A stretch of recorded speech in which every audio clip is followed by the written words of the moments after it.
As we have started the first chapter of physics of class 11th, that is physical world, we should also know that in this chapter there is no numericals.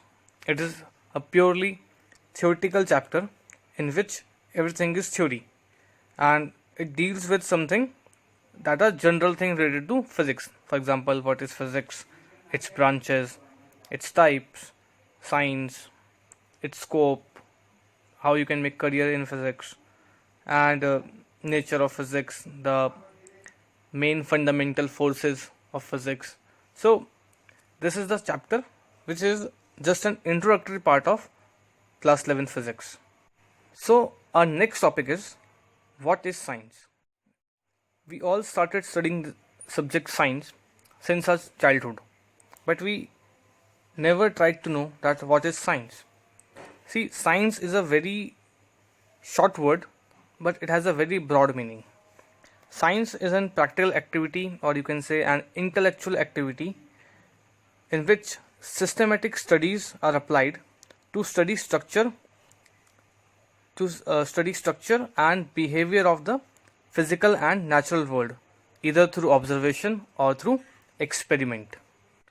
It also refers to a body of knowledge of the type that can be rationally explained and reliably applied. A practitioner of science is known as scientist. Now we will talk about scientific method. Now this flow diagram or flow chart can tell you how investigations are done in physics. Investigations in physics generally follow the scientific method. The first step for making any investigation is we have to state the problem. Then second, we have to gather information regarding that problem. Third, we have to form a hypothesis. Then test the hypothesis. Then analyze data. Then draw conclusions. And after drawing conclusions, there are two ways. Either your hypothesis would be supported or not supported. If your hypothesis is not supported, then we have to modify that hypothesis. And then again we have to follow the same steps. After modifying the hypothesis, we have to test it, again analyze it, and again draw conclusions. But if hypothesis is supported, then we have to test it for several times, for several places, and then only it can be universally accepted. Now let's take an example to see how this investigation or this scientific method work. For example, let us take example of Newton. He discovered gravity. How? By seeing an apple falling on the ground. Now, what was the problem? If we see the first step, the problem was apple was falling on the ground. The second step is he gathered information regarding that. Third, after his observation, his data collection, it leads to a hypothesis, formation of a hypothesis. After that, he conducted so many experiments on that to test his hypothesis. He made mathematical formulas also, that on which quantities this force depends, force of gravity depends. So he tested it several times. After testing for several times, after making the mathematical modeling, after making the mathematical formula, he analyzed the data.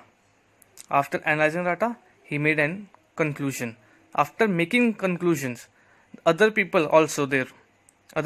scientists were there who tested his hypothesis, but they failed to prove him wrong. There are two basic quests in physics. The first one is unification and second is reductionism. Now, what is unification? As the name suggests, unification means something to unify. Unify means to join something. Now in physics, this word is to join different laws. To join different laws valid from different phenomena into a single theory that explains all the different phenomena. So unification is the act of unifying the different laws valid for different phenomena into a single theory that explains all the different phenomena. Whereas reduction is the effort to solve a complex problem by breaking it into simpler parts.